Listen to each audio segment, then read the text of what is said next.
ராம் ராம் பெரியவா சரணம். இன்னைக்கு 91வது ஸ்லோகம் பார்க்கறதுக்கு இருக்கோம். அம்பாளுடைய அனுகிரகத்தோட கடைசி 10 ஸ்லோகங்கள்ல இப்போ பிரவேசம் பண்றோம். வழக்கம் போல ஒரு லைனாக சொல்லி ரிப்பீட் பண்ணிட்டு வருவோம். 91 பதன்யாச கிரீடா பதன்யாச கிரீடா பதன்யாச கிரீடா परिचयमिवारब्धु मनसः परिचयमिवारब्धु मनसः परिचयमिवारब्धु मनसः स्खलन्तस्ते खेलम् स्खलन्तस्ते खेलम् स्खलन्तस्ते खेलम् भवनकलहं सा न जहति भवनकलहं सा न जहति भवनकलहं सा न जहति अतस्तेषां शिक्षाम् अतस्तेषां शिक्षाम् अतस्तेषां शिक्षाम् सुभगमणिमञ्जीररणित सुभगमणिमञ्जीररणित सुभगमणिमञ्जीररणित छलादाचक्षाणम् छलादाचक्षाणम् छलादाचक्षाणम् चरणकमलं चारुचरिते चरणकमलं चारुचरिते चरणकमलं चारुचरिते நம்ம சொல்லிட்டு வந்ததுல இந்த லாஸ்ட் லைன்ல அந்த முதல் வார்த்தை சலாத்னு இச்சு சான்னு ரெண்டும் சேர்ந்து வரணும். அதுல அந்த சலாதா சக்ஷானம் டீட்டெயில்ஸ் அப்புறம் மீனிங் சொல்றத சொல்றேன். பட் நம்ம சொல்லும் பொழுது அந்த இச்சு சான்னு ரெண்டு ப்ரொனன்சியேஷன் வரா மாதிரி ஞாபகமா சொல்லணும். இப்போ முழு லைனாக எடுத்தது ரிப்பீட் பண்ணிட்டு வருவோம். பதன்யாச கிரீடா பரிச்சயமிவாரப்து மனசஹ पदन्यास क्रीडा परिचयमिवारब्धु मनसः पदन्यास क्रीडा परिचयमिवारब्धु मनसः स्खलन्तस्ते खेलम् भवनकलहं सा न जहति स्खलन्तस्ते खेलम् भवनकलहं सा न जहति स्खलन्तस्ते खेलम् भवनकलहं सा न जहति अतस्तेषां शिक्षाम् सुभगमणिमञ्जीररणित अतस्तेषां शिक्षाम् सुभगमणिमञ्जीररणित अतस्तेषां शिक्षाम् सुभगमणिमञ्जीररणित छलादाचक्षाणम् चरणकमलं चारुचरिते छलादाचक्षाणम् चरणकमलं चारुचरिते छलादाचक्षाणम् चरणकमलं चारुचरिते அடுத்து ரெண்டு லைனாக திருப்பி சொல்லுவோம். பதன்யாச கிரீடா பரிச்சயமிவாரப்து மனசஹ ஸ்கலந்தஸ்தே கேலம் பவனகலஹம் सा न जहति पदन्यास क्रीडा परिचयमिवारब्धु मनसः स्खलन्तस्ते खेलम् भवनकलहं सा न जहति पदन्यासक्रीडा परिचयमिवारब्धुमनसः स्खलन्तस्ते खेलम् भवनकलहंसा न जहति अतस्तेषां शिक्षां सुभगमणिमञ्जीररणित छलादाचक्षाणम् चरणकमलं चारुचरिते अतस्तेषां शिक्षां सुभगमणिमञ्जीररणित छलादाचक्षाणम् चरणकमलं चारुचरिते अतस्तेषां शिक्षां सुभगमणिमञ्जीररणित छलादाचक्षाणम् चरणकमलं चारुचरिते அடுத்தது முழு ஸ்லோகமாக பூர்ணமா சொல்லுவோம். பதன்யாச கிரீடா பரிச்சயமிவாரப்து மனசஹ ஸ்கலந்தஸ்தே கேலம் பவனகலஹம்சா ந ஜஹதி अतस्तेषां शिक्षां सुभगमणिमञ्जीररणित छलादाचक्षाणम् चरणकमलं चारुचरिते पदन्यासक्रीडा परिचयमिवारब्धुमनसः स्खलन्तस्ते खेलम् भवनकलहंसा न जहति अतस्तेषां शिक्षां सुभगमणिमञ्जीररणित छलादाचक्षाणम् चरणकमलं चारुचरिते पदन्यासक्रीडा परिचयमिवारब्धुमनसः स्खलन्तस्ते खेलम् भवनकलहंसा न जहति अतस्तेषां शिक्षां सुभगमणिमञ्जीररणित छलादाचक्षाणम् चरणकमलं चारुचरिते. இப்போ இந்த 91வது ஸ்லோகத்தினுடைய பொருளை பார்ப்போம். முதல்ல சுருக்கமான பொருள். அம்பாளுடைய பாதார விந்தங்களை பற்றி நிறைய ஸ்லோகம் சொல்லியாச்சு. இப்போ அந்த திருவடிகள் நடக்கக்கூடிய நடை இருக்கே, அந்த நடையினுடைய அழகை எடுத்து சொல்கிறதாக இந்த ஸ்லோகம் அமைஞ்சிருக்கு.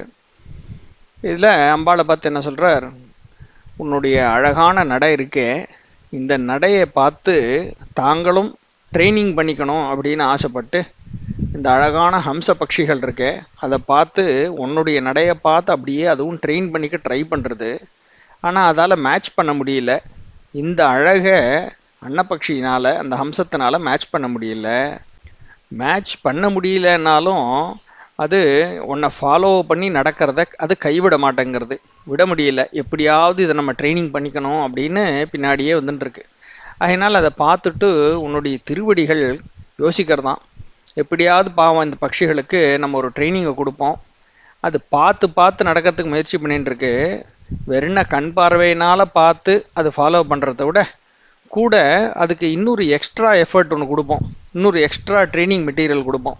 எப்படின்னா பார்வையினால் பார்த்து நடக்கிறது ஒன்று, ரெண்டாவது கூடவே மேட்ச் பண்ணிக்கிறதுக்கு ஒரு தாளம், அதாவது காதால் கேட்கக்கூடிய ஒரு ஒலி, ஒரு சப்தத்தையும் கொடுத்து இந்த சப்தம் வரும்பொழுது இங்கே காலவை, அந்த சப்தம் வரும்போது அங்கே காலவை அப்படிங்கிற மாதிரி அந்த தாளத்துக்கு ஒரு மெட்டை வந்து நம்ம மேட்ச் பண்ணி நம்ம நடக்கிறது, ஒரு டான்ஸ் ஆடுறதெல்லாம் ஈஸியாக இருக்கு இல்லையா தாளத்தோட.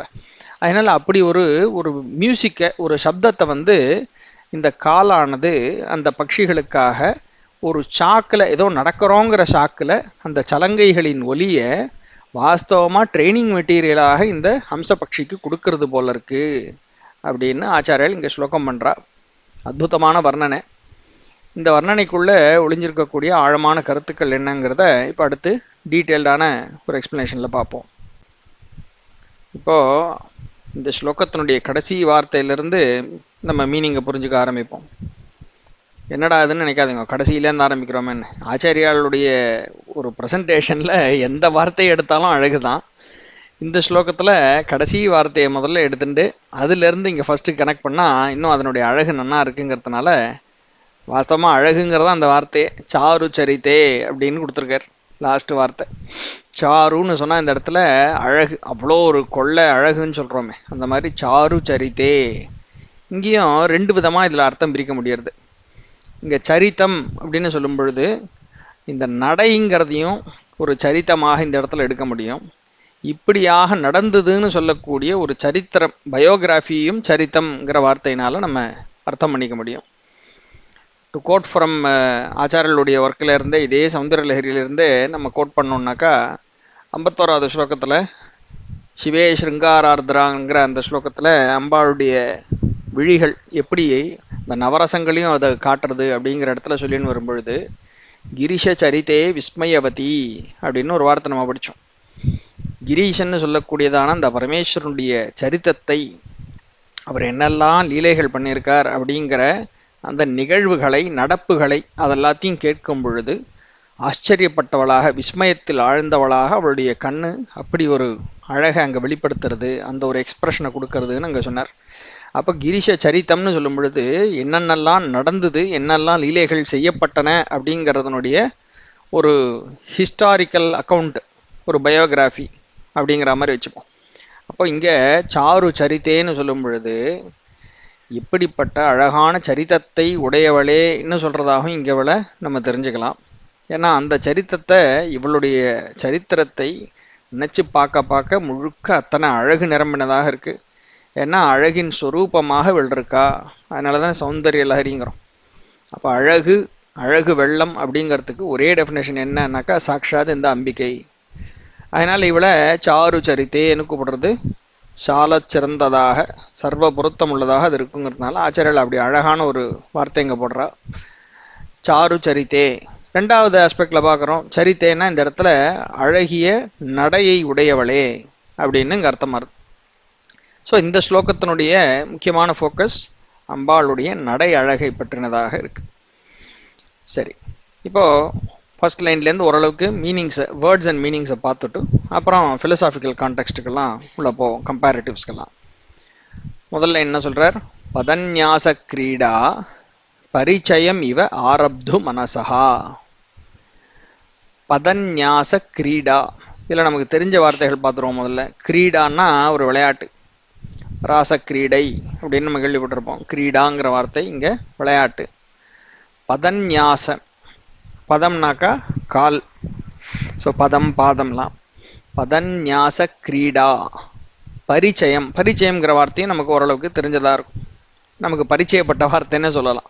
பரிச்சயம்னா ஓரளவுக்கு சம் இன்ட்ரோடக்ஷன் இருக்கிறது, ஓரளவுக்கு நமக்கு ஒரு நாலேஜ் இருக்கக்கூடிய விஷயம், அதுதான் பரிச்சயம். கெட்டிங் டு நோ, பரிச்சயம், ஒருத்தர் பரிச்சயம் பண்ணிக்கிறோன்னு சொல்கிறோமே அது மாதிரி.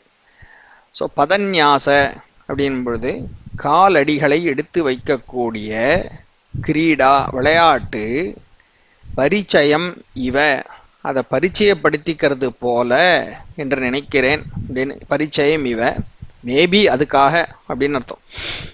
பதன்யாச கிரீடா பரிச்சயம் இவ ஆரப்து மனசா, ஆரப்து ஆரம்பிப்பதற்கான மனசை கொண்டவையாக. அப்போ இங்கே இந்த பட்சிகளை பற்றி சொல்கிறார், இந்த அடுத்த லைனில் வரப்போகிறது. அந்த பட்சிகள் மனசில் நினச்சிக்கிறதான். என்ன பண்ணுறது, யாரை பார்த்து நினச்சிக்கிறது, சாக்ஷாத் இந்த சாரு சரித்தேன்னு சொல்லக்கூடியதாக இந்த அம்பாள் இருக்காளே அவளுடைய நடையை பார்க்கறது இந்த பட்சிகள், இந்த ஹம்சம்னு சொல்லக்கூடிய பட்சிகள். பார்த்துட்டு ஆஹா எவ்வளோ அழகாக இருக்குது இந்த நடை, இந்த நடை நமக்கு கொஞ்சமான இது மாதிரி நடக்கிறதுக்கு வராதா அப்படின்னு சொல்லி இமிட்டேட் பண்ண ஆரம்பிக்கிறது.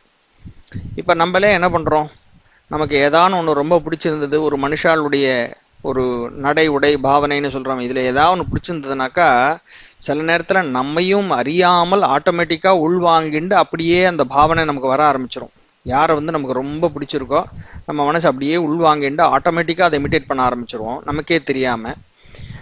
அது இல்லாமக்கி ரொம்ப பெரிய ஒரு சுப்ரீமாக ஒரு பெரிய லெவலில் ஒரு பெரிய பொசிஷனில் ஒரு ஸ்டார் வேல்யூ இருக்கிறவாளை பார்த்தாக்கா நம்ம கான்ஷியஸாக போய் அவளை இமிட்டேட் பண்ண ட்ரை பண்ணுறோம்.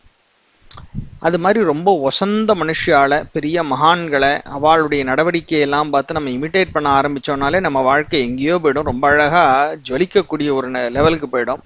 ஆனால் நம்ம என்ன பண்ணுறோம், சாதாரண மனுஷா இல்லையா, ஒரு சினிமாவில் யாரோ ஒருத்தர் நடிக்கிறார், இந்த நடிகரை பார்த்து அவர் இப்படி ட்ரெஸ் போட்டுருக்கார், அவர் இப்படி சிகரெட்டை பிடிக்கிறார், அவர் இப்படி கிழிஞ்ச பேண்டை போட்டுருக்கார், நம்மளும் இதே மாதிரி பண்ணணும்னு சொல்லி ஒரு கூட்டமாக அது பின்னாடியே ஆட்டு மந்த மாதிரி அலைய ஆரம்பிக்கிறோம்.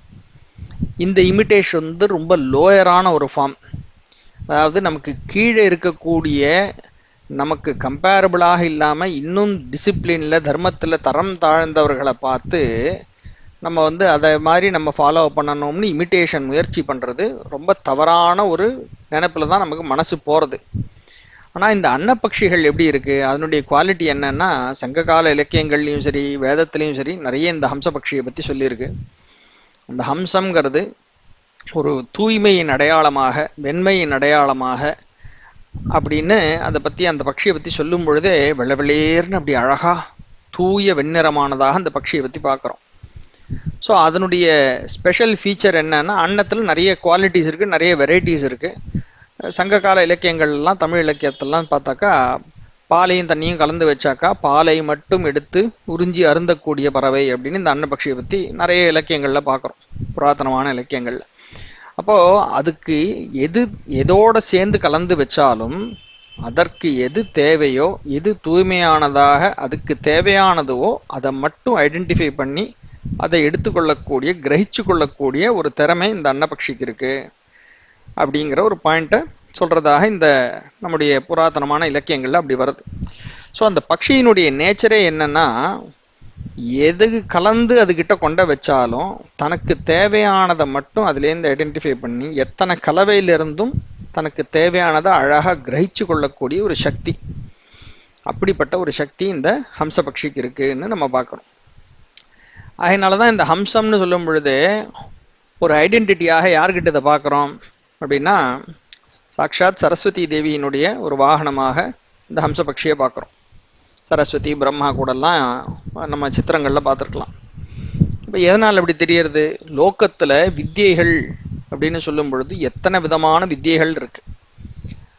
கல்வி ஒரு சப்ஜெக்ட், டாபிக் ஆஃப் இன்ட்ரெஸ்ட், நம்ம தெரிஞ்சு கொள்ளக்கூடிய நாலேஜ்னு நிறைய டாபிக்ஸ் இருக்குது நம்மளை சுற்றி. அப்படி எந்த டாபிக் இருந்தாலும், எத்தனை மெட்டீரியல்ஸ் நம்ம கண்ணு முன்னாடி கொண்ட வச்சாலும் அதிலிருந்து சத்வித்யா எதுவோ, சத்தான உருப்படியான தெரிஞ்சு கொள்ள வேண்டிய வித்தியை எதுவோ அதை மட்டும் ஐடென்டிஃபை பண்ணி கிரகிச்சுண்டு வாழ்க்கையை எப்பொழுதும் தூய்மையானதாக, மனசை வெண்மையானதாக, சுத்தமாக நம்ம வச்சுட்டு இருக்கணும் அப்படிங்கிறதுக்கு ஐடென்டிட்டியாகவே சாக்ஷாத் அந்த கல்வியின் அதிபதியாக இருக்கக்கூடிய வாணிக்கு ஒரு வாகனமாக இந்த ஹம்சபக்ஷி இருக்கு. அவ்வளோதான் ஐடென்டிட்டி. நம்ம இதுக்கு மேலே எதையுமே பார்க்க வேண்டியதில்லை. இந்த சரஸ்வதி கூட இந்த ஹம்சபக்ஷியோட இருக்கக்கூடிய ஒரு பெரிய சிலை இந்தோனேஷியானுடைய ஒரு யூஎஸ்ல இருக்கக்கூடிய அவளுடைய ஒரு மிஷன் ஆஃபீஸில் அவள் வாசல்லே பெரிய இந்த ஒரு சிலையை வச்சிருக்கா. சரி, அப்போ எதுக்காக முக்கியமாக அதை சொல்கிறோம், what does it stand for, what does it depict? ஹம்சபக்ஷின்னு சொன்ன உடனே அதனுடைய முக்கியத்துவம் என்ன, தனக்கு தேவையானதை சத்தான விஷயத்தை மட்டும் கிரகித்து எடுத்துக்கொள்ளக்கூடியதான, எத்தனை குப்பை சேர்த்து கொடுத்தாலும் அதுக்கு மத்தியில் தனக்கு தேவையானதை மட்டும் ஐடென்டிஃபை பண்ணி எடுக்கக்கூடிய ஒரு கேரக்டரிஸ்டிக் ஃபீச்சர் அதுக்கு இருக்குது. இப்போ அது மாதிரி நம்மளும் இருக்கணுங்கிறத முதல்ல தெரிஞ்சுக்கணும். ஃபஸ்ட்டு சுற்றி வர எத்தனை குப்பை இருந்தாலும் சத்வித்யா எதுவோ அதை மட்டும் தேடி எடுத்துக்கிறது அப்படின்னு பார்ப்போம். இப்போது அப்படி ஹை நேச்சர் ஆஃப் ஒரு கிரகணம் எது வேணுமோ அதை மட்டும் தேடி எடுக்கக்கூடிய கிரகண சக்தி உள்ள இந்த ஹம்சபக்ஷி என்ன பண்ணுறது, பதன்யாச கிரீடா பரிச்சயமிவ ஆரப்து மனசா. சார் நான் முதல்ல சொல்லின்னு வந்த டாபிக் தான் இந்த இமிட்டேஷன் ஒன்று இருக்கு. அது ஏற்கனவே பை நேச்சர் அது ரொம்ப நல்ல ஒரு சக்தி உள்ள, நல்ல விஷயங்களை கிரகிக்கக்கூடிய சக்தி உள்ளதான இந்த பக்ஷி. அதனால் அது என்ன பண்ணுறது, தனக்கு கீழே இருக்கிறதெல்லாம் தேடுறதுக்கு போகலை, தனக்கு ரொம்ப வேண்டியதா தனக்கு மேம்பட்டதாக என்ன இருக்கோ அதைத்தான் இதை ஐடென்டிஃபை பண்ணி கிரகிச்சுக்கிறதுக்கு முயற்சி பண்ண போறது. ஏன்னா அதோடைய நேச்சர் இது. ஸோ தனக்கு மேலே இருக்கக்கூடியது என்ன அப்படிங்கிற ஒரு பாயிண்ட்லையும் இங்கே நம்ம என்ன பார்க்கணும், தமிழ் இலக்கியங்களில் முக்கியமாக இந்த அன்னபக்ஷியை பற்றி சொல்லும் பொழுது பெண்களுடைய நடை ஒரு உயர்ந்த குல பெண்கள்னு சொல்கிறோமே, அது மாதிரி நல்ல ஒரு உத்தம ஜாதி பெண்களை பற்றி சொல்லும் பொழுது அவளுடைய நடை எப்படி இருக்குன்னா அன்ன நடை அப்படிம்பா. நம்மளே நிறைய கேள்விப்பட்டிருப்போம், சினிமா பாட்டிலலாம் கவியரசர்லாம் கூட அதெல்லாம் எழுதியிருப்பார். அந்த அன்ன நடைன்னு சொன்னாக்கா அன்னத்தை போன்றதான ஒரு நடை அழகு அப்படின்னு. அப்போ ஒரு ஹையஸ்ட் கிரேடு ஒரு நடை அழகுன்னு சொன்னாக்கா அன்னத்தினுடைய நடை அழகு, அவ்வளோதான் அப்படின்னே சொல்லியிருக்கு. அப்படிப்பட்டதான அந்த அன்ன நடை which is already rated as the best top கிளாஸ்ல இருக்கு. அந்த அன்னம் என்ன பண்றதுனாக்கா இந்த ஹம்சபக்ஷி என்ன பண்றது, தன்னுடைய நடையை இன்னும் அழகு பண்ணிக்கிறதுக்காக தனக்கும் மேலான ஒன்று என்ன இருக்கோ அந்த ஒன்றை பார்த்து அது இமிட்டேஷன் ட்ரைனிங் பண்ணிக்கிறதுக்கு ட்ரை பண்ணுறது. அதுதான் இந்த ஸ்லோகத்தினுடைய சாராம்சம். இப்போ புரிஞ்சுட்டோம் இல்லையா? நம்ம எதை ரொம்ப கிரேட்டஸ்ட்டு உத்தமமானதுன்னு நம்ம இங்கே சாதாரணமாக நம்ம இலக்கியங்கள்லாம் சொல்லின்னு இருக்கோமோ அப்படிப்பட்டதான அன்ன நடை, அந்த நடைக்கு சொந்தமானதான அன்னம் தனக்கு மேல் உத்தமமானதாக, அதாவது தானே பார்த்து ரசித்து அதை ஃபாலோ பண்ணக்கூடியதான ஒரு நடை எங்கே இருக்கோ அதை தேடி பார்க்கறது. இந்த தேடி பார்க்கறது என்ன, ஒரே இடத்துல தான் இருக்குது, அதனால் அழகாக கண்டுபிடிச்சுட்டு அந்த அம்பாளுடைய நடை அழகை தானும் கொஞ்சமாவது பின்பற்றி நடந்து பார்த்து இமிட்டேட் பண்ணி அந்த ட்ரைனிங் கொஞ்சமாவது கற்றுண்டு அந்த அழகில் ஒரு துளியான நம்ம வரமாட்டோமான்னு அதை ட்ரை பண்ணுறது. இதுதான் இந்த ஸ்லோகத்தினுடைய அழகு பூர்ணமாக. அப்போ எப்பேற்பட்ட ஒரு அழகு அந்த நடையில் இருக்கணும் அப்படிங்கிறத நம்ம இங்கே கல்பனையில் நம்ம நினச்சி பார்க்கலாம். ஸோ ஆச்சாரியர் என்ன சொல்ல வர்றார், பதன்யாச கிரீடா பரிச்சயமிவ ஆரப்து மனசா. அந்த அழகான ஒரு நடை அழகை பாதங்களை எப்படி வைக்கிறது அப்படிங்கிற அந்த ஒரு விஷயத்த, அந்த போஸ்டரிங், அந்த ஒரு நடை, ஒரு காலை எப்படி எடுக்கிறது, எத்தனாவது செகண்டில் அடுத்த காலினுடைய மூமெண்ட் வருது, எவ்வளோ அழகாக அதை கீழே இறக்கிறது கீழே வைக்கிறதுன்னு எல்லாமே அந்த சின்ன மூமெண்ட்ஸ் எல்லாத்தையும் அப்சர்வ் பண்ணி அதே மாதிரி தானும் மூவ் பண்ணோன்னா தனக்கும் அந்த அழகு வந்துடும் போல இருக்குன்னு இது ட்ரை பண்ணுறது. அதை ஏன் கிரீடான்னு போட்டிருக்கார், ஏன் ஒரு ஸ்போர்ட் ஒரு விளையாட்டுன்னு அதை சொல்கிறார் அப்படின்னா அது ட்ரை பண்ணிகிட்டே இருக்கு, தினம் ட்ரை பண்ணுறது. இதுதான் நம்ம இப்போ விஷயம், ஒரு அந்த சீன் எப்படி இருக்குங்கிறத பார்க்கணும். இவ ஆற்றுல வளர்த்துன்னு இருக்கக்கூடிய அன்னபக்ஷிகள் இது. யாருடைய ஆற்றுல? பரமேஸ்வரனும் பார்வதியும் அவ ஆற்றுல குழந்தைகள்லாம் விளையாடுறதுக்காக அவள் ஆற்றுல வளர்த்துன்னு இருக்கான்னு வச்சுப்போம். நம்ம தான் என்ன பெட் அனிமல்ஸ் டொமஸ்டிக் அனிமல்ஸ் வச்சுப்போமான்னு. அவள் இருக்கிறதுலே ரொம்ப தூய்மையானதான இந்த ஒரு பட்சியை தன்னுடைய ஆற்றுல குழந்தைகள் விளையாடுறதுக்காக வச்சுருக்கான்னு வச்சுப்போம். குழந்தைகள் யார்? சாக்ஷாத் கணேசரும் முருகப்பெருமானும் விளையாடுறதுக்காக அவளுடைய ஆந்தான் உலகத்திலே பெரிய ஆமாச்சே. அப்படிப்பட்ட இந்த கைலாசத்தில் மானசரோவர் பக்கத்துலேயே இதெல்லாம் இருக்குது அப்படிங்கிறத நம்ம கூட கனெக்ட் பண்ணி பார்க்கலாம். ஏன்னா மானசரோவருங்கிற அந்த சரஸில் தான் இந்த பட்சிகள்லாம் இருக்குது. எவ்வளோ ஒரு அழகான மானச தடாகத்தில் இந்த பட்சிகள்லாம் இருந்துருக்கு. இன்னும் மறுபடியும் சௌந்தரலஹரியிலேயே நம்ம பார்த்துருக்கோம். இதை 38வது ஸ்லோகம்னு நினைக்கிறேன். பஜே ஹம்சத்வந்த்வம் அப்படின்னு சமன்மீலத் சம்மித் கமல மகரந்தை கரசிக்கம் அப்படின்னு அந்த ஸ்லோகத்தில் நம்ம பார்த்துருப்போம். இந்த ஹம்ச துவந்த்வம்னு சொல்லி ஜோடியாக இருக்கக்கூடிய அந்த ஹம்ச பட்சிகள்னு அங்கே சிவசக்தி தம்பதியரையே அந்த மானசரோவருங்கிற தடாகத்தில், அதே மாதிரி மகான்களின் மனசுன்னு சொல்லக்கூடிய தடாகத்தில் இருக்கக்கூடிய அந்த ஒரு ஜோடி ஹம்ச ஜோடின்னு அவளை சொல்லியிருப்பாருங்க. அப்படிப்பட்டதான இந்த மானசரோவர் இவாத்து பக்கத்திலே இருக்குது பெரிய தடாகம். அந்த லேக்கில் இதுகள்லாம் சுற்றின்னு இருக்குது, கூட்டமாக அங்கே தான் இருக்குது. ஏன்னா அதுக்கு அந்த மாதிரி ஒரு பனிப்பிரதேசம் தேவைப்படுறது. அந்த ஒரு தூய்மை, அந்த ஒரு அழகு, ஒரு வெண்மை எல்லாத்தோடையும் அலைண்டாக அப்படியே இந்த ஹம்சமானது அங்கே இருக்குது. ராஜஹம்சம்னு பேர் இருக்கு. ஹம்சத்தில் நிறைய வெரைட்டி இருக்குது. அதனுடைய அந்த ஃபேமிலியில் நிறைய பட்சிகள் ஆல்ரெடி எக்ஸ்டிங்க்ட் ஆயாச்சு.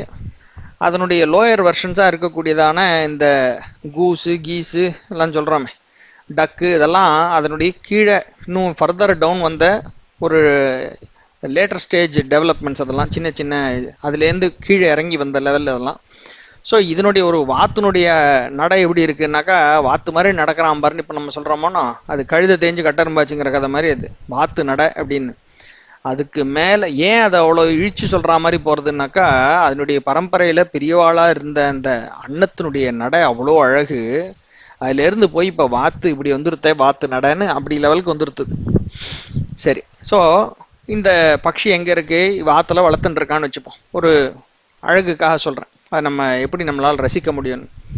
ஸோ ஒரு ஆற்றுல அழகாக இந்த அப்பா அம்மா இருக்கா, குழந்தைகள் இருக்கா, குழந்தைகள் விளையாடுறதுக்காக ஆற்றுக்குள்ளே அப்படி சுற்றி வரத்துக்கு இந்த அன்னப்பக்ஷியை வச்சுப்போம். இந்த பட்சிகளோட இந்த குழந்தைகள்லாம் விளையாடின்னு இருக்கு. அதுகள் இந்த குழந்தைகள்லாம் பின்னாடி போய் அந்த பட்சி பின்னாடி எப்படி ஓடி விளையாடும் பொழுது அது தப தப தபான்னு இந்த பட்சி அப்படி நடையும் ஓட்டமுமாக அது ஓடுறதுன்னு வச்சுப்போம். இது ஒரு விளையாட்டு இந்த குழந்தைகளுக்கும். அப்போ அதனுடைய அழகை ரசிச்சுட்டு இதுங்கெல்லாம் பின்னாடி ஓடின்னு இருக்கு. இப்போ இது ஒரு பக்கம் இந்த குழந்தைகளுக்கான விளையாட்டு ஆயிடுத்து. இந்த பக்ஷிக்கு ஒரு விளையாட்டுன்னு ஒன்று வேணுமே, தானும் ரசித்து தானும் ஃபாலோ பண்ணக்கூடியதாக அப்படி ஒரு விளையாட்டாக இந்த பக்ஷி என்ன வச்சுட்டு இருக்குன்னா, இந்த குழந்தைகளோட விளையாடின நேரம் போக தன்னுடைய நடையை இன்னும் கொஞ்சம் அழகு பண்ணிக்கணும் அப்படின்னு இது ஆசைப்படுறது.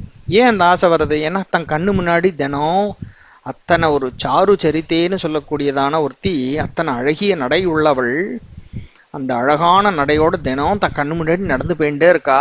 இது பார்த்துட்டே இருக்க இதுக்கு தோன்றது, சே நமக்கு இப்படி ஒரு நடை கிடைக்கலையே, இது எப்படியாவது நம்ம இதை ஃபாலோ பண்ணி நடந்து நம்ம கொஞ்சமான ட்ரெயின் பண்ணிட்டுருணும் அப்படின்னு நினச்சிட்டு நித்தியம் இதை ஃபாலோ பண்ணி இதே மாதிரி பண்ணுறதுன்னு சொல்லி அது ஒரு ப்ராக்டிஸாக வச்சுக்கிறது. அப்போ அவளுடைய நடையை பார்த்து பின்னாடியே மெதுவாக நடக்க ட்ரை பண்ணுறது. அதால் நடக்க முடியலை, ஃபாலோ பண்ண முடியலை, டபக்குன்னு தடுக்கி விழுறது. இதெல்லாம் அடுத்த லைனில் வருது, நானாக சொல்லலை. அது அப்படியே ஒரு தடுக்கி வழுக்கி விழுறதெல்லாம் நடக்கிறது அடுத்த லைனில். ஸோ அப்படி நடந்து போகும் பொழுது தடுக்கி விழுந்தாலும் பரவாயில்ல, இருந்தாலும் நான் இதை விட போகிறதில்ல, எனக்கு இதே மாதிரி நடக்கணும், எனக்கு இந்த அம்மாவோட நடை வேணும் அப்படின்னு ஆசைப்பட்டுண்டு பின்னாடியே நடக்கிறது. ஸோ அப்படி வரும்பொழுது என்ன ஆகுது, இதுக்கு பிடிச்ச ஒரு விளையாட்டாகவே இது மாறி போய்டுறது. ஏன்னா நினச்ச மாத்திரத்தில் உடனே கற்றுன்ற போகிறதில்ல, தினம் இது ட்ரை பண்ணணும், தினம் ட்ரை பண்ணுவோம். ஆனால் நமக்கு ரொம்ப பிடிச்ச விஷயமா இருந்தால் தான் அது ஒரு விளையாட்டாக எடுத்துண்டு அதுலேயே ஃபோக்கஸ்டாக உறுதியாக இருந்து நம்மளால் அதை கற்றுக்க முடியும். இல்லைன்னா சீச்சி இந்த பழம் புளிக்கும்னு விட்டுட்டு போயிடுவோம் இல்லையா. இதுக்கு அன்னத்துக்கு இதில் ரொம்ப ஒரு இன்ட்ரெஸ்ட், எப்படியாவது கற்றுக்கணுன்ட்டு. அதனால் அது ஒரு விளையாட்டாகவே வச்சுண்டு தினம் இதுக்கு ப்ராக்டிஸ் பண்ணணும். டெய்லி ஸ்போர்ட்ஸ் ட்ரைனிங் போகிற மாதிரி இதுக்கு இந்த கிரீடான்னு சொல்லக்கூடிய விளையாட்டுக்கு பரிச்சயம் பண்ணிக்கிறதுக்காக ஆரப்து மனசகா, அதை ஆரம்பிக்கிறதுங்கிற மனசை தீர்மானம் பண்ணின்றதாக என்ன பண்ணுறது, இது நடக்கிறது. அடுத்தல என்ன சொல்கிறார், ஸ்கலந்தஸ்தே கேலம் பவன கலஹம்சான ஜஹதி. இந்த பவன கலஹம்சா, பவனம்னா ஒருத்தருடைய வீடு, கலஹம்சா இந்த வீட்டில் வளர்க்கக்கூடியதான இந்த ஹம்ச பட்சிகள். அப்போ நான் முதல்ல சொன்ன மாதிரி இந்த லோகத்தினுடைய அப்பா அம்மா அவள் ஆற்றுல வளர்க்கக்கூடியதான இந்த பட்சிகள்னு வச்சுப்போம். அவள் ஆத்தோடு இருக்குது இந்த குழந்தைகள், இந்த பட்சியும். அந்த பவன கலஹம்சா என்ன பண்ணுறது, இப்படி ஆரம்பிக்கணும்னு மனசை உடையவர்களாக பின்னாடி நடக்க ஆரம்பித்து ஸ்கலந்தகா வழுக்கி விழறது, ட்ரிப்பாய் அப்படி டடக்குன்னு அது அதனுடைய நடையே ஒரு அழகிலும் மென்மையாக அப்படி நடக்கிறது. அதை விட மென்மையாக இருக்கிற அம்பாளுடைய நடையை பார்த்து ஃபாலோ பண்ண ட்ரை பண்ணும்போது அப்பப்போ ஸ்லிப்பாக இருந்தது. அதுக்கு ஸ்கலந்தகான்னு அதுக்குதான் வார்த்தை கொடுத்துருக்காரு. ஸ்கலந்தஸ்தே ஸ்கலந்தகா தே கேலம் ந ஜஹதி. பவன கலஹம்சாவை நம்ம பார்த்துட்டோம், ஆற்றுல வளர்க்கக்கூடியதான இந்த ஹம்ச பட்சிகள். கேலம் ந ஜஹதி, கேலம்னாக்கா நம்ம ஹிந்தியில் கேல்னு தானே சொல்கிறோம் விளையாட்டை, அதே கேல் தான் இங்கே. கேலம் ந ஜஹதி, விடுறதில்லை. அப்போது என்னதான் அப்படி வழுக்கி விழுந்தாலும் ஸ்கலந்தகா தே அவைகள், என்னதான் வழுக்கி விழுந்தாலும் அவைகள் எவைகள், பவன கலஹம்சா ஆற்றுல வளர்க்கக்கூடியதான இந்த பட்சிகள் வழுக்கி விழுந்தாலும் கேலம்ன ஜஹதி அந்த விளையாட்டை அவர்கள் கைவிடுவதில்லை. கைவிடாமல் திருப்பி பண்ணணும்னு அது ஃபாலோ பண்ணிட்டு இருக்கான். அதஸ்தேஷாம் சிக்ஷாம் சுபக மணிமஞ்சீர ரணித சலாதாச்சக்ஷானம் சரணகமலம் சாருச்சரித்தே. சரி, மூணாவில் என்ன சொல்கிறார், அதஹா தேஷாம் சிக்ஷாம், அதுதான் சேர்ந்து வரும்பொழுது அதஸ்தேஷாம்னு வருது. அதஹா ஸோ தேர்ஃபோர், தேஷாம் சிக்ஷாம், சிக்ஷைன்னு சொன்னாக்கா டியூட்டரிங், பள்ளிக்கூடம் சொல்லிக் கொடுப்பது, அப்படிங்கிற விஷயம் சிக்ஷா அப்படின்னு நம்ம கேள்விப்பட்டிருப்போம். ஸோ இந்த இடத்துல அத்தஹா, ஸோ தேர்ஃபோர் தேஷாம் சிக்ஷாம், அவைகளுக்கு சொல்லிக் கொடுப்பதற்காக, எவைகளுக்கு முன்னாடி சொன்ன பவனகல ஹம்சா, அந்த ஹம்ச பட்சிகளுக்கு சொல்லிக் கொடுப்பதற்காக சுபக மணிமஞ்சீர ரணித, சுபக சுபகாங்கிற வார்த்தை இப்போ சமீபமாக 2-3 ஸ்லோகமாக திருப்பி திருப்பி நம்ம மனசில் அதை அப்படியே உருட்டின்ண்டே இருக்கும், அந்த வார்த்தையே நினச்சி பார்த்துட்டே இருக்கோம். ஏன்னா பிரயோகம் இப்படி வந்துட்டுருக்கு.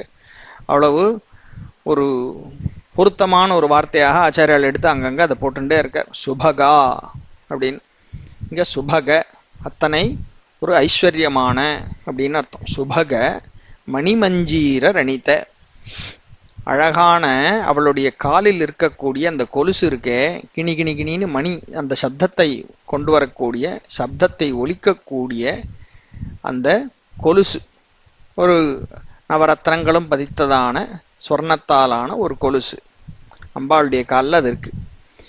அத்தஸ்தேஷாம் சிக்ஷாம் சுபக மணிமஞ்சீர ரணித சலாதாச்சக்ஷானம்.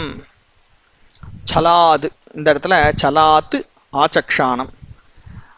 இந்த சலாத்துங்கிறது ஒரு என்ன சொல்றது, ஒரு ப்ரிடெக்ஸ்ட், ஏதோ ஒரு சாக்கு போக்கு சொல்றது. அது என்ன பண்றதா, அம்பாளுடைய காலில் இருக்கக்கூடிய நவரத்னங்களும் பதித்த கிங்கினி கிணி கிணி கிணின்னு சப்தம் ஒலிக்கக்கூடியதான கொலுசானது இந்த பட்சிகளுக்கு சொல்லி கொடுக்கறதுக்காக ஒரு ஏதோ ஒரு ரீசன், ஒரு வியாஜத்தை வச்சுட்டு அதுகளுக்கு சொல்லி கொடுத்துடணும், ஏதோ ஒரு காரணத்தை வச்சுட்டு இதுகளுக்கு சொல்லி கொடுக்க ட்ரை பண்ணுவோம் நம்மளும் அப்படின்னு சொல்லி. ஏன்னா அதுக்கு கருணை, அதுக்கும் அவளுடைய காலுக்கு எத்தனை கருணை இருக்கு, அவள் பாதங்களுக்கு எத்தனை கருணை இருக்குங்கிறத இவ்வளோ பார்த்தவன். அப்படி இந்த சலங்கையை கொண்டு இதை ஆர்கெஸ்ட்ரேட் பண்ணுறது யாருன்னாக்கா அவளுடைய திருவடிகள். அதனால தான் சரண கமலம்னு ஒரு வார்த்தை பின்னாடி வருது. அந்த தாமரை போன்ற அந்த திருவடிகள் தான் இதை ஆர்கெஸ்ட்ரேட் பண்ணுறது, இந்த மீடியம் ஆஃப் இன்ஸ்ட்ரக்ஷனை அப்படின்னு சொல்லிட்டார். ஏதோ ஒரு விதமாக இந்த பட்சிகளுக்கு பாவம் அதுவும் நடக்கிறதுக்கு ட்ரை பண்ணி அப்பப்போ வழிக்கு விழுந்துட்டுருக்கு. அதுக்கு ஏதானும் ஒன்று சொல்லிக் கொடுக்கணும், சொல்லிக் கொடுக்கறதுக்கு கற்றுக்கிறதுக்கு எக்ஸ்ட்ராவாக ஏதோ ஒரு மெட்டீரியல் கொடுக்கணும் அப்படின்னு சொல்லிட்டு அது ஒரு ஆலோசனை பண்ணுறதான். பண்ணிட்டு அதுதான் சலாத்து அப்படின்னா ஒரு ஏதோ ஒரு வியாஜம், ஒரு ரீசன், சும்மா ஒரு காரணத்தை கற்பிக்கிறது. ஸோ அத்தஸ்தேஷாம் சிக்ஷாம் சுபக மணிமஞ்சீர ரணித, அந்த மணிமஞ்சீர ரணித்தன்னு சொல்லும் பொழுது அந்த மணிகளை வச்சுண்டு சப்திக்கக்கூடிய ஒலிக்கக்கூடிய அந்த கொலுசானது சலாதாச்சக்ஷானம், அவைகளுக்கு ஏதோ இவன் நடக்கும்போது சப்தம் வருதுங்கிற மாதிரி ஒரு காரணத்தை வச்சுண்டு நேச்சுரலாக வரத்தானே செய்யும். நடக்கும்போது காலில் இருக்கிற அந்த கொலுசுலேருந்து கிணி கிணின்னு சப்தம் வரும் இல்லையா, அதை இங்கே ஆச்சாரியர் என்ன பண்ணுறார், இந்த திருவடிகளானது கொலுசை கொண்டு இவாளுக்கு கருணையோடு நம்ம சொல்லி கொடுக்கணும்னு யோசிச்சுண்டு, இவன் நடக்கிறா அதனால் நான் சப்தம் பண்ணுறேன் அப்படின்னு ஒரு காரணத்தை வச்சுண்டு ஒரு சப்தத்தை, இந்த சவுண்டு வந்தால் இங்கே காலவை, அங்கே சவுண்டு வந்தால் அந்த காலநகத்து அப்படிங்கிற மாதிரி அந்த சப்தத்தை கொண்டு இன்னொரு மீடியம் ஆஃப் இன்ஸ்ட்ரக்ஷன். கண்ணால் அவைகள் பார்த்து கற்றுக்கிறது ஒன்று, இப்போ காதால் சப்தத்தையும் கேட்டுண்டு மேட்ச் பண்ணி அது நடக்கணும் அப்படிங்கிறதுக்காக சலாதாச்சக்ஷானம், எப்படி நடக்கிறதுங்கிறத சொல்லி கொடுக்கறதுக்கு இந்த ஒரு காரணத்தை முன் வச்சுண்டு சொல்லி கொடுக்கறது போல இருக்கு அப்படின்னு இங்கே ஆச்சாரியால் வார்த்தைகளை கொடுக்குறார். ஆச்சக்ஷானம் சரணகமலம் சாருச்சரித்தே. சரணகமலம்னா உன்னுடைய அழகான தாமரை போன்ற திருவடிகள், சாருச்சரித்தே நம்ம பார்த்துட்டோம். ஸோ உன் திருவடிகளை பார்த்து ஃபாலோ பண்ணி அதுகள் நடக்கிறதுக்கு முயற்சி பண்ணி அது வழிக்கு விழுது தடிக்கு விழுது, அதால் ஃபாலோ பண்ண முடியல அப்படின்னு பார்த்துட்டு, சரி இவர்களுக்கு இன்னொரு ஆப்பர்ச்சுனிட்டி கொடுக்கணும், இன்னொரு விதமாக சொல்லி கொடுக்க ட்ரை பண்ணணும் அப்படின்னு சொல்லி, நீ நடக்கிற அதனால தான் நான் சப்தம் பண்ணுறேன் அப்படின்னு ஒரு காரணத்தை காண்பிச்சுண்டு அந்த ஒரு வியாஜத்தின் மூலமாக சவுண்டு மெத்தட் ஆஃப் இன்ஸ்ட்ரக்ஷன் ஒன்றுத்தை இந்த கொலுசுகள் இந்த பட்சிகளுக்காக ஒரு மீடியம் ஆஃப் இன்ஸ்ட்ரக்ஷனாக கொடுக்கறது போல இருக்கு அப்படின்னு அவ்வளோ அழகான ஒரு கல்பனையாக. சாதாரணமாக அவன் நடக்கும்போது காலில் இருக்கிற சலங்கை சப்திக்கும் அப்படிங்கிறது தெரிஞ்ச விஷயம். அந்த சாதாரணமாக வரக்கூடிய சப்தத்தை இந்த காரணம்தான் அப்படின்னு சொல்லி தன் குறிப்பேட்டு ஏற்றி அந்த ஒரு நார்மலாக நடக்கக்கூடிய ஆக்ஷனுக்கு எவ்வளோ ஒரு இம்பார்ட்டன்ஸ் கொடுத்து, அந்த இம்பார்ட்டன்ஸின் மூலமாக இவளுடைய நடை அழகு எப்பேற்பட்டதுங்கிறத ஆச்சாரியர் நமக்கு தெரிய வைக்கிறார். அப்பேற்பட்ட அற்புதமான ஒரு கவிதையாக இது அமைஞ்சிருக்கு. இது கூடவே சேர்த்து நம்ம கம்பேர் பண்ணி ரசிக்கக்கூடிய சில விஷயங்களை பார்ப்போம். முதலாவது, இந்த அன்னபக்ஷியின் மூலமாக நமக்கு ஒரு பெரிய மெசேஜ் ஒன்று நமக்கு காத்துருக்கு. என்னன்னா, நம்ம யாரை பார்த்து நம்மளுடைய நடவடிக்கைகளை அமைச்சுக்கணும் அப்படிங்கிறது ஒன்று இருக்கு. முக்கியமாக இந்த அன்னபக்ஷி தானே இருக்கிறதுலேயே வசந்த கேட்டகரின்னு லோக்கமெல்லாம் வச்சு கொண்டாடக்கூடிய பொசிஷனில் இருந்தாலும் தனக்கும் மேலே ஒன்று இருந்துட்டுருக்குங்கிறத ரியலைஸ் பண்ணி அந்த ஒன்று எதுங்கிறத ஐடென்டிஃபையும் பண்ணி நம்ம அதை பார்த்து அதே மாதிரி நம்மளுடைய ஒரு நேச்சரை இம்பைப் பண்ணிக்கணும், அதே மாதிரி நம்ம கற்றுக்கணும், அதுவாகவே நம்ம ஆகணும் அப்படின்னு நினச்சிட்டு தான் ஏதோ ஒரு பெரிய டாப் மோஸ்ட் பொசிஷன் வந்துட்டோம், ரீச் ஆகிட்டோங்கிற நினப்பு இல்லாமல் தனக்கும் மேலே இருக்கிறது சாட்சாத் அந்த அம்பிக்கை தான். அதை மாத்திரம் மனசில் நினச்சிட்டே இருப்போம். அந்த அழகு, அந்த ஒரு நடை, அது நமக்கு வேணும்னு சொல்லி அந்த ஆர்வத்தோட மேலே இருக்கிற பெரியவர்களை பார்த்து அதே மாதிரி நம்ம வாழ்க்கையை அமைச்சுக்க முயற்சி பண்ணணுங்கிற ஒரு உந்துதலை, ஒரு கரெக்டான ஒரு பொசிஷனிங் என்ன, நம்ம வாழ்க்கையில் எப்படி எடுக்கணும், எந்த மாதிரி ஒரு ஸ்டாண்ட் எடுக்கணும் அப்படிங்கிறத இந்த அன்னபக்ஷி நமக்கு காமிச்சு கொடுக்கறது. சுவாமி சிவானந்தருடைய சில வாக்கியங்களில் உபதேசங்களில் சொல்லுவார், நம்ம லௌகிகமான விஷயங்களில் நமக்கு கீழே இருக்கக்கூடியவாளை நமக்கு கம்பேரிசனாக வச்சுக்கணும், ஆன்மீகமான விஷயங்களில் நமக்கு மேலே இருக்கிறவாளை கம்பேரிசனாக வச்சுக்கணும் அப்படிம்பார். அதாவது நமக்கு ஒரு பெரிய கலர் டிவி ஒன்று கையில் இருக்குது அப்படின்னா லௌகிகமான விஷயம், அதில் நமக்கு கீழே இருக்கிறவாளை கம்பேரிசன் வச்சு நம்ம மெஷர் பண்ணி பார்த்துக்கணும். கீழே இருக்கிறவன் யாரோ ஒருத்தன் டிவியே இல்லாமல் ஒருத்தன் உட்காந்துருக்கான் பாவம் பக்கத்தாத்தில், இன்றைக்கி எல்லாருக்கும் கவர்மெண்ட் கொடுத்து எல்லோரும் நாசம் பண்ணிடுதுன்னு வச்சுக்கோங்க. பட் ஒரு கம்பேரிசனுக்கு சொல்கிறேன், ஒரு டிவியே இல்லாமல் இருக்கிறவனை வச்சு பார்க்கும் பொழுது நமக்கு கீழே இருக்கிறவனை வச்சு கம்பேரிசன் ட்ரா பண்ணி நம்ம சொல்லணும், ஆஹா பரவாயில்ல, சுவாமி நம்மளை நன்னா தான் வச்சுருக்கான், நமக்கு ஒரு டிவி இருக்குது. இது அல்பமான லௌகிக்க விஷயங்களில் கம்பேரிசன் நமக்கு கீழே இருக்கிறவாளோட வச்சுக்க வேண்டியது. நமக்கு மாதம் இவ்வளோ சம்பளம் வருது, நம்மளோட சம்பளமே இல்லாமல் தினப்படி கூலியில் வேலை பண்ணுறவன் இவ்வளோ பேர் இருக்கான், சுவாமி நம்மளை நன்னா வச்சுருக்கான் அப்படின்னு அதில் ஒரு நிறைவு நம்ம பார்த்துக்கணும். அதே நேரத்தில் ஆன்மீகமான விஷயங்களில் ஒரு வேதத்தை கடைப்பிடிக்கிறதோ தர்மத்தை கடைப்பிடிக்கக்கூடிய விஷயமோ அப்படின்னு எடுத்துட்டாக்கா நமக்கு கீழே இருக்கிறவளோட கம்பேரிசன் வச்சுக்கூடாது. நமக்கு மேலே இருக்கிற மேலோர்கள், உன்னதமான பொசிஷனில் இருக்கிறவா யாரோ அவளோட கம்பேரிசன் வச்சுக்கணும். அப்போ தான் வாழ்க்கையில் நிஜமாகவே முன்னேற முடியும். ஃபார் எக்ஸாம்பிள், நம்ம தினம் ஒரு வேளை சந்தியாவந்தனம் பண்ணுறோம் அப்படின்னு ரொம்ப பெருமையாக, ஆஹா டெய்லி நான் சந்தியாவந்தனம் பண்ணுறேன், இடவிடாமல் பண்ணிட்டு இருக்கேன் அப்படின்னு பெருமைப்பட்டுக்கிறதுக்கு ஒன்றுமே இல்லை. நமக்கு மேலே இருக்கக்கூடிய சில பேர் திரிகால சந்தியாவந்தனம் பண்ணுறா, நமக்கு மேலே இருக்கிற சில பேர் நித்தியம் விடாமல் பிரம்மயஜ்ஞமும் பண்ணுறா, மேலே இருக்கக்கூடிய சில பேர் தினம் என்ன ஆனாலும் எத்தனை நேரம் ஆனாலும் சுவாமியை போய் ஒரு தடவை கோயிலில் கிட்டக்க இருக்கிற கோயிலில் தினம் போய் அங்கே தொழுதுட்டு வர்றது அப்படின்னு அவள் ஒரு பெரிய ரெகுலர் யஜ்யமாக அதை பண்ணிட்டு இருக்கா. தினம் லலிதா சஹஸ்ரநாமம் சொல்கிறா. இப்படி பல விஷயங்கள் இருக்கு. அப்படி மேலே கம்பேரிசனாக அப்படியே அவளை வச்சுட்டோன்னா தான் நம்ம உன்னதமான ஒரு நிலைக்கு போக முடியும். லௌகிகமான விஷயத்தை பொறுத்த வரைக்கும் கீழே இருக்கிறவங்க தான் கம்பேரிசன். அதான் கண்ணதாசன் சொல்கிறாரு, உனக்கும் கீழே உள்ளவர் கோடி நினைத்து பார்த்து நிம்மதி நாடுன்னு. அப்போ தான் வாழ்க்கையில் நிம்மதி வரும். இந்த ரெண்டு பொசிஷனையும் தலைகீழாக மாற்றிட்டோம்னாக்கா எப்போவுமே ஒரு நிம்மதி இல்லாத நிலைமை. இது ஆன்மீகமான விஷயத்தில் கீழே இருக்கிறவனை பார்த்து அவன் சந்தேகமே பண்ண மாட்டேங்கிறான் சார், அவனோட நான் ஒரு வேலை பண்ணுறேன், நான் பெட்டர் அப்படின்னு நினச்சிக்கிறதோ, இல்லை லௌகிகமான விஷயங்களில் மேலே இருக்கிறவனை பார்த்து அவன் பாருங்க ஒரு ரூமுக்கும் சமையல் ரூம் வரைக்கும் டிவி வச்சுட்டு இருக்கான், எங்கள் ஆற்றுல ஹாலில் ஒன்று மட்டும்தான் இருக்குது அப்படின்னு நினைக்கிறதோ, இப்படி ரெண்டுத்தில் எதுக்கு போனாலும் நிம்மதி இல்லாத ஒரு நிலைமை தான் வரும். இப்போ அந்த ஒரு பாயிண்ட் ஆஃப் வியூ, ஒரு வாழ்க்கையின் தத்துவத்தையும் இங்கே எடுத்துட்டு ஏதோ ஒரு நல்ல பொசிஷனில் ரீச் ஆகிட்டோங்கிறதுக்காக கர்வப்படாமல் இன்னும் நல்லது எங்கே இருக்குன்னா சாட்சாத் சுவாமி கிட்ட தான் இருக்குது. அந்த சுவாமி கிட்டே இருந்து நம்ம இதை கற்றுக்கணும். அவரையே நம்ம ஒரு கோலாக வச்சுட்டு சுவாமி பாதத்திலேயே நம்மளுடைய அட்டென்ஷனை வச்சுட்டு இருக்கணுங்கிறத இந்த அன்னபக்ஷியை நமக்கு சொல்லிக் கொடுக்குறது. ஏன்னா அதனுடைய பார்வை ஃபோக்கஸ் எல்லாம் எங்கே இருக்குன்னா அவளுடைய காலில் தான் இருக்குது. அவள் கால் எவ்வளோ அழகாக நடக்கிறதுங்கிறத பார்த்துட்டே பின்னாடியே இது போயின்னு இருக்கு. ஸோ அவள் காலை கவனிச்சுண்டு முழுக்க நினைப்பா அது மாத்திரமே அப்படின்னு இருக்கிறது ஒரு பெரிய ப்ளஸ் பாயிண்ட் இந்த அன்னபக்ஷிக்கிட்டே நம்ம கற்றுக்கணும். ரெண்டாவது, அப்படி ஒரு நல்ல விஷயத்தை ஊன்றி ஃபோக்கஸ் பண்ணி போகும் பொழுது அங்கங்கே தடுக்கி விழவும் செய்கிறது இல்லையா? இதுவும் நமக்கு நடக்கக்கூடிய விஷயம். நல்ல ஒரு உன்னதமான வழியில் போகும் பொழுது வாழ்க்கையில் நிறைய தடங்கல்கள் நிறைய இருக்கோ இல்லையோ, அட்லீஸ்ட் நிச்சயமாக சில தடங்கல்களாவது வந்தே தீரும். அப்படி வந்தாக்கா நம்ம நிச்சயமாக நல்ல வழியில் போயிட்டு இருக்கோம்னு உறுதிப்படுத்திக்கலாம். ஏன்னா தடங்களே இல்லாமல் போயிட்டு இருக்குனாக்கா கெட்டதுக்கு மட்டும்தான் ரொம்ப ஈஸியாக அப்படி போயிட்டு இருக்கும். கெட்ட விஷயங்களுக்கு புத்தி ரொம்ப ஈஸியாக லயமாயிடும். நம்ம நினச்சதுக்கு மேலே கெட்டதுக்கு செலவு பண்ணுறதுக்கு பணம் கிடைக்கும், அதெல்லாம் நடக்கும். நல்லதுக்கு போகும்பொழுது தான் தடங்கள் வரும்.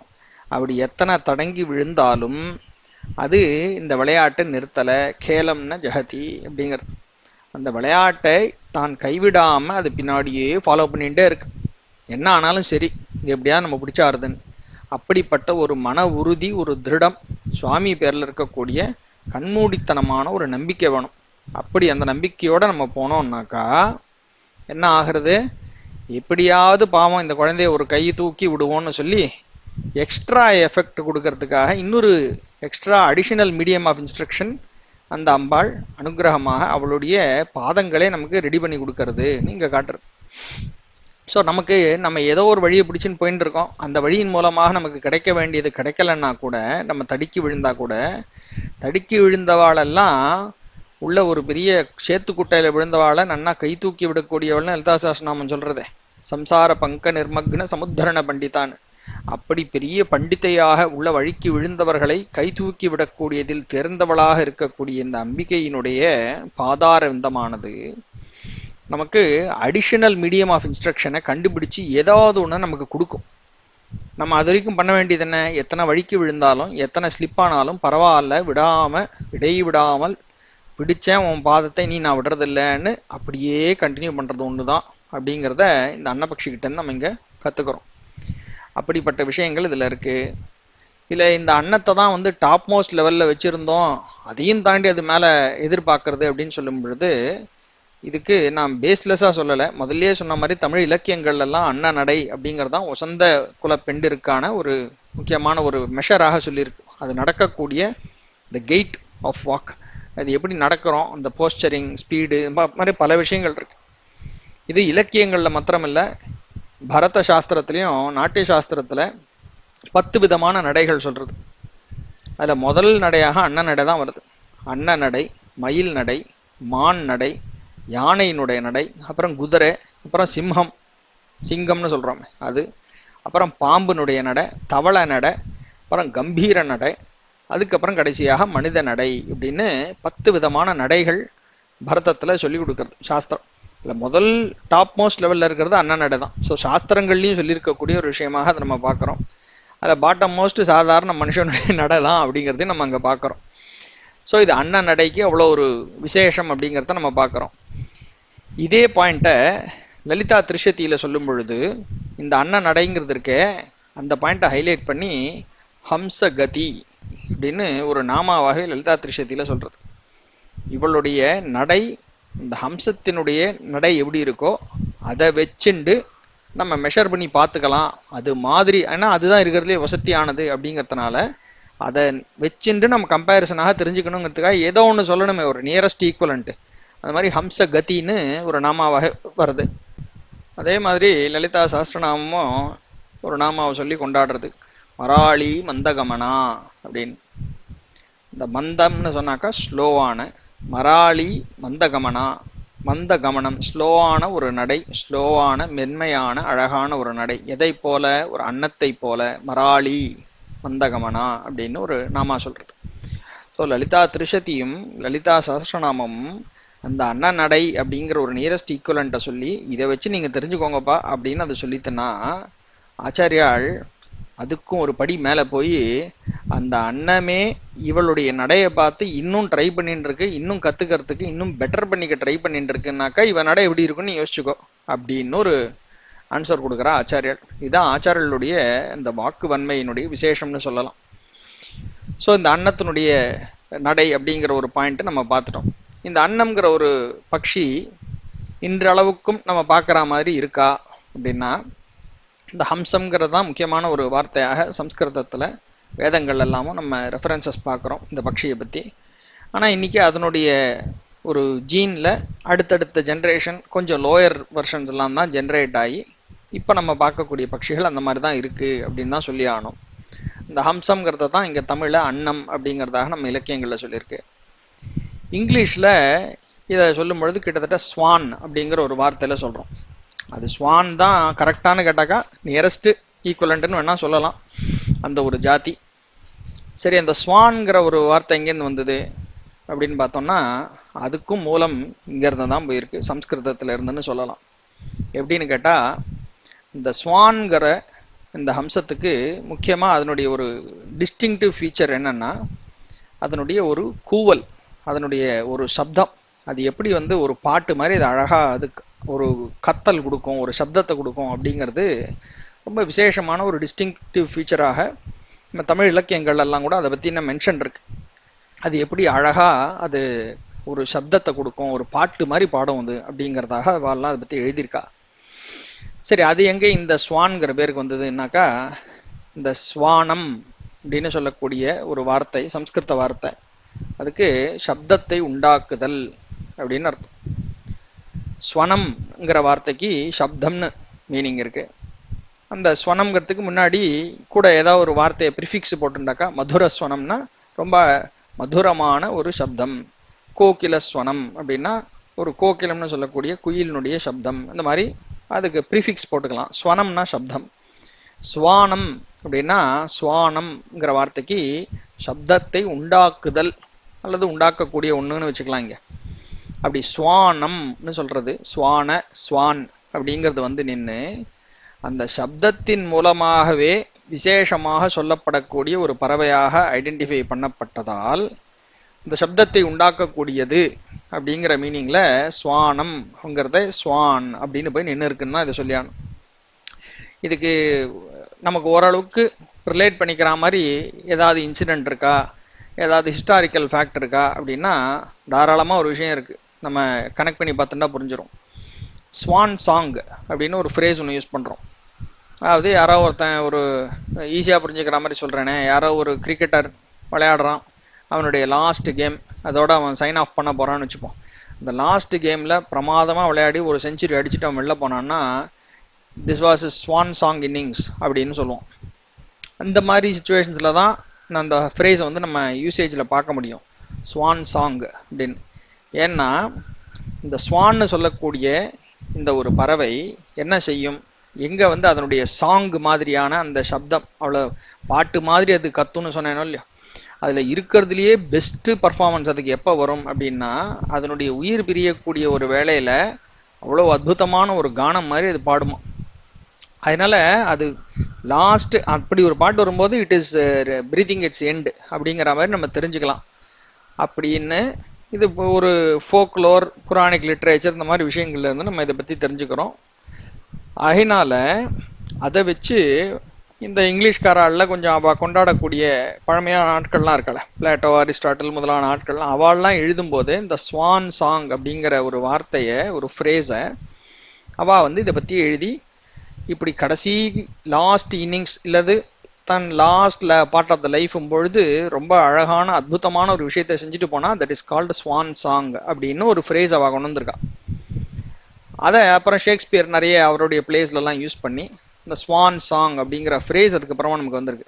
ஸோ அதுலேருந்து நமக்கு என்ன கனெக்ட் பண்ணிக்க முடியாது, இந்த ஸ்வான் பண்ணக்கூடிய ஒரு சாங், அந்த ஒரு சப்தம் அது எவ்வளோ இம்பார்ட்டண்ட்டாக இருந்திருக்கு, அது எவ்வளோ இவாளெல்லாம் கவனித்து ரசிக்கக்கூடியதாக இருந்திருக்கு அப்படிங்கிறதுலேருந்து அந்த சப்தம் பாட்டுங்கிற சமாச்சாரத்துக்கு கனெக்ட் பண்ணி இந்த ஸ்வானம்ங்கிறதான் இங்கே ஸ்வான்னு போய் இங்கே இங்கிலீஷில் அப்படி போய் நின்று இருக்கு அப்படின்னு சொல்லி இங்கிலீஷில் இருக்கக்கூடிய பல வார்த்தைகளுக்கு மூலமாக சாட்சாத் நம்மளுடைய விஷயங்கள் நம்மளுடைய சம்ஸ்கிருதத்துல இருந்தும் நிறைய போயிருக்கு அப்படிங்கிறத நம்ம இதுல இருந்தும் தெரிஞ்சுக்கலாம். இது எக்ஸ்ட்ராவா one more to the list அப்படின்னு சொல்லலாம்.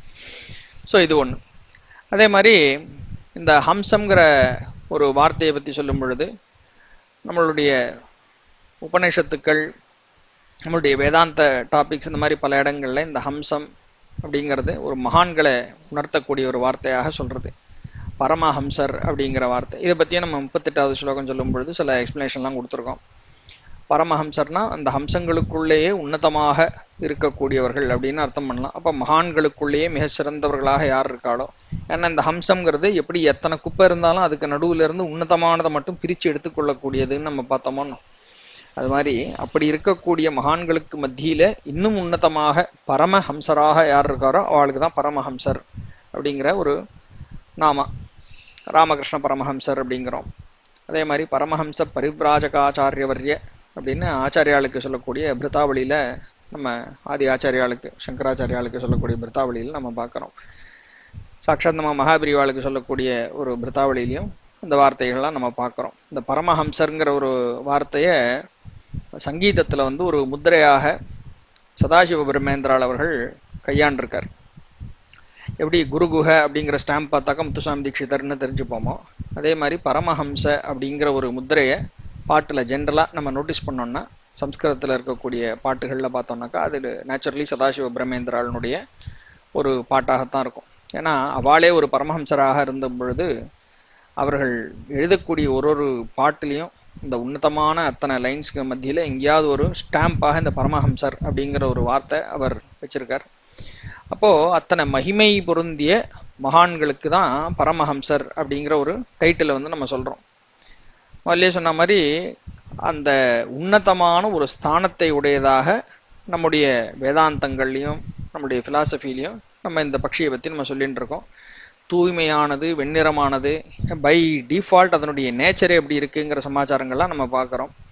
அதே மாதிரி இன்னொரு அழகான விஷயம், இந்த ஹம்சபக்ஷியானது ஒரு ஜோடியோட இணையோட அப்படியே பல வருஷ காலமாக அந்த இணையிலேருந்து மாறாமல் அப்படியே தம்பதியாக அது இருக்கக்கூடிய ஒரு நேச்சர் அப்படிங்கிறதும் நம்முடைய சாஸ்திரங்களில் அதை பற்றிலாம் மென்ஷன் பண்ணி வச்சுருக்கா.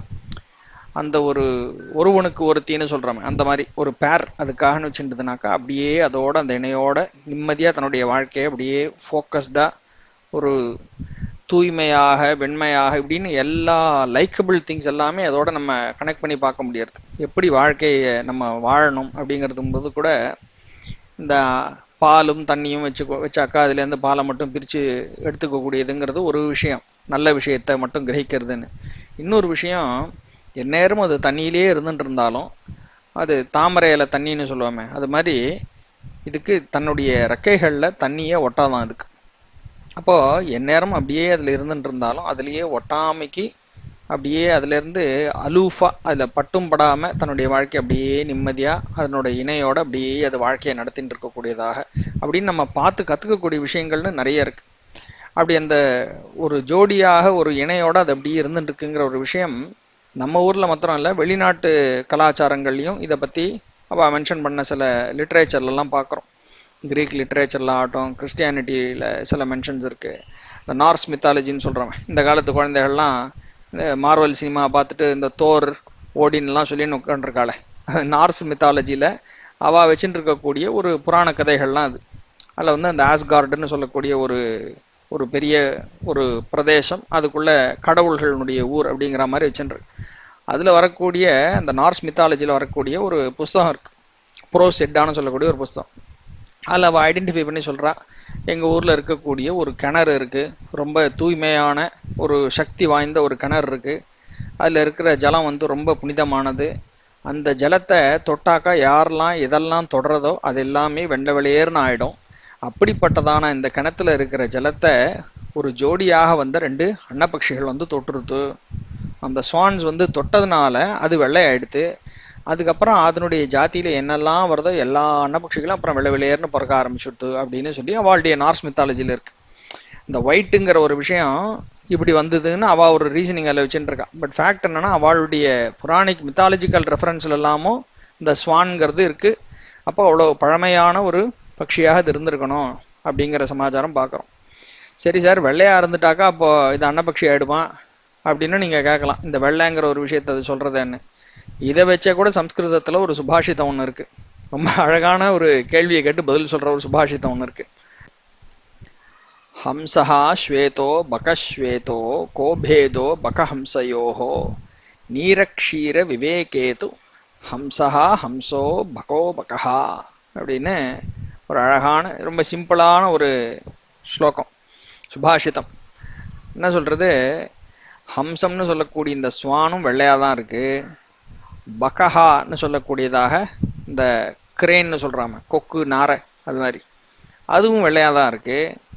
கோபேதோ பகஹம்சயோஹோ, இந்த ரெண்டுத்துக்கும் நடுவில் அப்போ என்ன சார் டிஃப்ரென்ஸு? அதுவும் வெள்ளை தான், இதுவும் வெள்ளை தான், அன்னமும் வெள்ளையாக தான் இருக்குது, கொக்கும் வெள்ளையாக தான் இருக்குது, இது ரெண்டுத்துக்குள்ள என்ன சார் பெருசாக வித்தியாசம்? ரெண்டும் வெள்ளை தானே அப்படின்னா அடுத்த நிலையில் சொல்லிட்டா க்ஷீர நீர விவேகேத்து, பாலும் தண்ணியும் அப்படிங்கிறத ரெண்டுத்தையும் ஐடென்டிஃபை பண்ணி அதில் அந்த விவேகம், டிஸ்கிரிமினேஷன், அந்த விஸ்டம் இருக்க, நீரக்ஷீர விவேகேத்து, அந்த ரெண்டுத்தையும் ஐடென்டிஃபை பண்ணி பிரித்து எடுக்கக்கூடிய அந்த ஒரு சக்தி இருக்க, அந்த ஒரு பாயிண்ட்டை பார்த்தோம்னாக்கா ஹம்சம் ஹம்சமாகத்தான் இருக்கும், கிரேன் கிரேனாகத்தான் இருக்கும் அப்படின்னு சொல்லி முடிச்சிட்டா. ரொம்ப சிம்பிளான ஒரு விஷயம். அந்த கலரை பார்த்து அதே மாதிரி இருக்குன்னு வச்செல்லாம் நீங்கள் எடை போட முடியாது. அதுக்கு உண்டான சக்தி, அதனுடைய நேச்சருங்கிறது தனி அப்படின்னு சொல்கிறதாக இந்த சுபாஷிதம் ஒன்று இருக்குது. இதையும் தாண்டி ஃபிலசாபிக்கல் ரெஃபரன்சஸில் நிறைய விஷயங்கள் இருக்குது.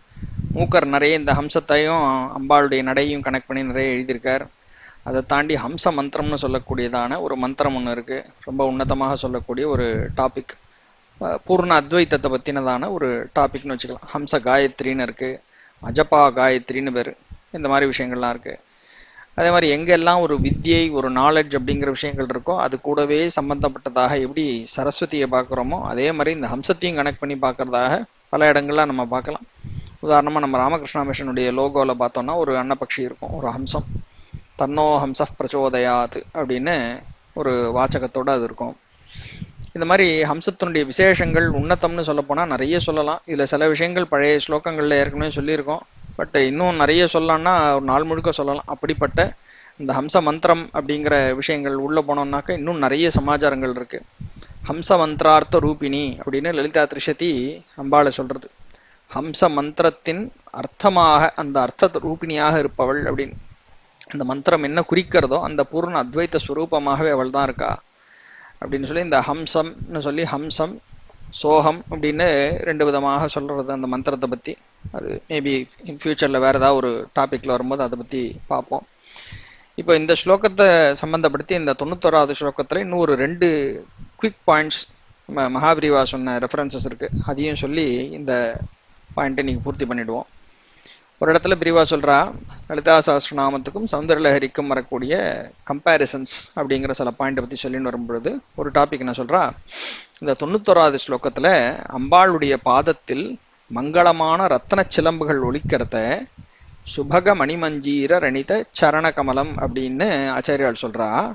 இதில் இருக்கிற ஐடியா, அதாவது கருத்து மட்டுமின்றி வார்த்தைகள் கூட சஹஸ்ரநாமத்தில் வரக்கூடியதான சிஞ்சான மணிமஞ்சீர மண்டிதஸ்ரீ பதாம்புஜா அப்படிங்கிற வார்த்தையை ஃபாலோ பண்ணுறதுங்கிறது நன்னா தெரியறது அப்படின்னு ஒரு கம்பேரிசன் கொடுக்குறான். ஸோ அந்த ஒரு பாயிண்ட், அம்பாளுடைய காலில் இருக்கக்கூடிய அந்த ஒரு கொலுசு, அதில் எப்படிலாம் சப்தம் வருது அப்படிங்கிற அந்த அழகை எடுத்து சொல்லக்கூடிய ஒரு கம்பேரிசன். அந்த நாமாவை பிரிவாக கனெக்ட் பண்ணிட்டா. ரெண்டாவது, இந்த அன்னம் கண்ணால் பார்க்கறது ஒன்று போராதுன்னு காதால் கேட்கறதுக்கு இன்னொரு நியூ மீடியம் ஆஃப் இன்ஸ்ட்ரக்ஷன் கொடுத்துருக்கு அப்படிங்கிறத இங்கே பார்த்தோமோ இல்லையா. அதை பற்றி பிரிவாக சொல்லக்கூடிய ஒரு அழகு எப்படின்னா, இந்த அன்னங்கள் தான் அம்பாளின் நடையழகை தானும் கற்றுக்கணும்னு அவளோடையே சஞ்சாரம் பண்ணிட்டு இருந்துதான். அந்த பட்சிகள்கிட்ட கருணை கொண்ட இவளுடைய சரணங்கள் நடந்து காட்டக்கூடிய டெமான்ஸ்ட்ரேஷன் ஒன்று இருக்கோ இல்லையா, இப்படி தான் நடக்கணும்னு அது நடந்து காட்டுறத, அப்படி டெமான்ஸ்ட்ரேஷன் நடை அழகை டீச் பண்ணினதோடு நிற்காமல் வார்த்தையாலும் தியரியை டீச் பண்ணித்தான். எப்படி பாருங்கள் பெரியவாளுடைய அழகு. இந்த இப்போ நம்மளுடைய இன்னித்த மீடியம் ஆஃப் இன்ஸ்ட்ரக்ஷன் எப்படி இருக்குன்னா, தியரி ஒன்று, டெமான்ஸ்ட்ரேஷன் அல்லது ப்ராக்டிஸ்னு ஒன்று இருக்கும் இல்லையா. அப்படி 2 ஆஸ்பெக்டாக பெரியவா அதை பிரித்து காமிக்கிறா. அவளுடைய நடை அழகு அப்படிங்கிறது அவள் நடந்து காமிச்சது டெமான்ஸ்ட்ரேஷனாக இருந்துதான், டெமோ. இன்னொரு பக்கம் டெமான்ஸ்ட்ரேஷன் மாத்திரம் போகாது, தியரியும் நீ தெரிஞ்சுக்கணுமே அப்படிங்கிறதுக்காக அந்த தியரியை வார்த்தையினால் சொல்லிக் கொடுக்கக்கூடியதான தியரியை அவளுடைய கால்களில் அணிந்து கொண்டிருக்கக்கூடிய மணிச்சிலம்பு அவள் நடக்கும் பொழுது ஜல் ஜல்னு சப்தம் கொடுக்கறதாக இருக்கு. அது வாஸ்தவத்தில் அந்த ஜல் ஜல் தான் அந்த சரணங்கள் தியரி பாடம் சொல்லி கொடுக்கக்கூடிய வார்த்தைகளாம் அப்படின்னு சொல்லி அதில் இருக்கக்கூடிய அந்த அழகை பெரியவாளுடைய அவருடைய ஸ்பெஷல் ஸ்டைல் ஒன்று இருக்க, பெரியவா சொல்லி கொடுக்கக்கூடிய ஒரு அழகு. அந்த அழகில் இந்த தியரி அண்ட் டெமான்ஸ்ட்ரேஷன் அப்படிங்கிற ஒரு பாடமாக பெரியவா நமக்கு சொல்லித்தரா. இந்த காலில் போடக்கூடிய சிலம்புக்கே கூட ஹம்சகம்னு ஒரு பேர் இருக்கு. மூக்கர் அதை வச்சு நிறைய ஸ்லேஷை பண்ணியிருக்கார் மூக்க பஞ்சசதியில். ஆனால் ஆச்சாரியால் எதையும் அப்படி ஒரு ஸ்லேஷை இங்கே பண்ணாமைக்கு மூக்கருக்குன்னு ரிசர்வ் பண்ணி வச்சுட்டார் போல இருக்கு அப்படின்னு பெரியவா ஒரு அழகாக அதை சொல்லி பூர்த்தி பண்ணுறா இந்த ஸ்லோகத்தினுடைய வர்ணனையை. அதனால் சாரு சரித்தேன்னு சொல்லக்கூடியதான அத்தனை அழகு நிறைஞ்சவளான சௌந்தர்ய பிரவாகமான அந்த அம்பிகையினுடைய நடை அழகை பற்றி பரமஹம்சராக இருக்கக்கூடிய ஆச்சாரியால் இவ்வளவு அழகான ஒரு வர்ணனையில் அழகு பொங்க எடுத்து சொல்லி, அந்த அழகை அதே ஆச்சாரியர்களுடைய அவதாரமாக வந்த நம்ம மகாபிரிவா எடுத்து சொன்ன ஒரு அழகையும் ரசிச்சுண்டு எப்போவும் நம்ம மனசில் இந்த அன்னப்பக்ஷியை போல நல்ல ஒசந்த ஒரு விஷயத்தை தேடி வழிக்கு விழுந்தாலும் விடாமல் அதை பின்னாடியே பிடிச்சிட்டு அம்பாளுடைய பாதங்கள்லேயே கவனமாக நம்ம இருக்கணும் அப்படின்னு பிரார்த்தனை பண்ணிட்டு இந்த ஸ்லோகத்தினுடைய அர்த்தத்தை இதோட பூர்த்தி பண்ணிப்போம். ராம் ராம். பெரியவா சரணம்.